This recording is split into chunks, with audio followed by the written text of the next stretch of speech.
Springs are a particularly interesting type of groundwater feature. A spring is a natural outlet from which groundwater flows onto the ground surface. So this is an area that you actually get completely natural discharge from the groundwater system. And on the screen you can see a couple of really cool examples of some springs in Arizona. One of our most famous is Fossil Creek or Fossil Springs. And if you look closely at the picture, you can see that characteristic blue-green color of water that's carrying a lot of sediment as dissolved load, and that's because this particular water has been flowing through limestone, and that's pretty common in a spring system just because limestone carries a lot of groundwater easily. On the right is Roaring Spring in the Grand Canyon. At the very top, you can see that big steep cliff that we all know and love from the canyon. And as you make your way down, you can see there's definitely a layer there where there's water. There's a waterfall just coming out of the wall. And so this is one of the really cool ways you can get springs where it just does look like it's shooting out of the wall. So there's lots of things that can cause a spring. So discharge at a spring can be caused by rock layers with varying porosities, and that's what's happening at the Grand Canyon here. So you have really permeable layers above, and then below those permeable layers, you have an impermeable layer. So as the water makes its way down through those permeable layers, it hits that impermeable, or probably like a clay. So it hits that layer of clay, and then it just starts spreading out. And eventually it's going to hit the surface, and that's where your water comes out. Another thing that can cause it is where the water table meets the surface, like on a hill, like in this picture. So this happens where you've got lots of topography and usually particularly humid environments where the water table is very close to the surface anyway. Can also happen, oh, here's another example of where you have an impermeable layer where the water table reaches the surface. So this is sort of a combination of both of those two. But this is called a perched water table, just because you have a little lens, so it only happens in a few smaller places. This also happens where layers that are offset by faults meet the surface. The fault is a particularly easy conduit for water to flow. Um, but then you can see in the picture you have granite on the right. You can recognize that by that cupcake sprinkles pattern on it, which tends to be impermeable, and obviously permeable layers on the left.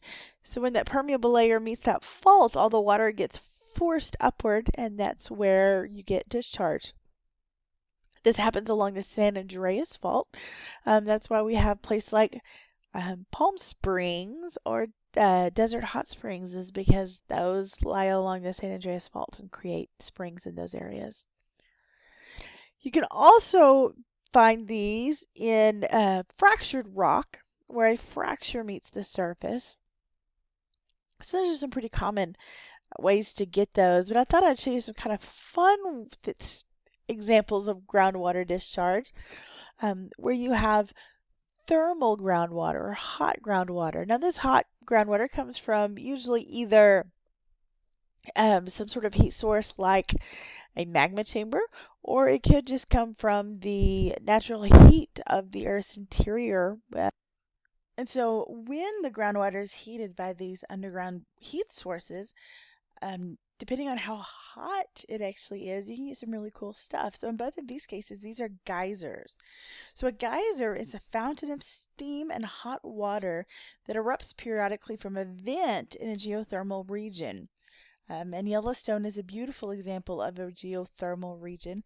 And so you can see in the diagram here, the groundwater seeps down into the system.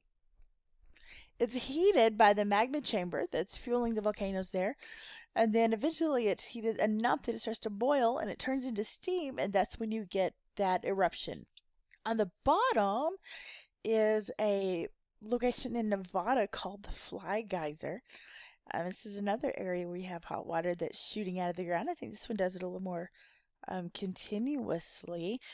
My understanding is that this was not completely natural, that some sort of drilling project actually punctured the aquifer And because of the great pressure, it actually forced the water out in this case. My understanding is that this is private land, but you can visit it. If we look at hot springs and geysers that are throughout the United States, you can tell there's definitely some locations that are sort of preferentially um, have these hot springs. So most of the time when you see these, it's going to be in the western part of the country. That's just because this is some of the youngest tectonically speaking. You've had a lot of tectonic activity along the west coast of the United States, and the east doesn't have quite as much.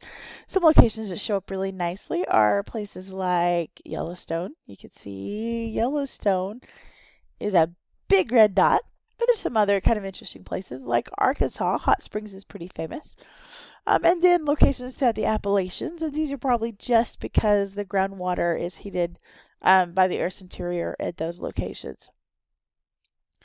Some of my favorites include the mud pots at the Salton Sea. The Salton Sea actually has very high. The area where the mud pots are found is actually pretty small. It's maybe like a city block or less. But it's really cool, and you've got all these pots. Some of them are hotter than others. Some you can stick your hand down in and it's nice and warm. Some of them I wouldn't get anywhere near because it is super boiling. Even in Yellowstone, sometimes those thermal springs they have in Yellowstone are hot enough that it can boil your flesh off, which is pretty gnarly. Plus, they're super acidic. Arizona has quite a few thermal areas. There's a couple of pretty famous hot springs there. There's the Ringbolt Hot Springs. It's a pretty, fairly easy hike. The Colorado River just south of Hoover Dam. It's like 3.5 or so miles, I think.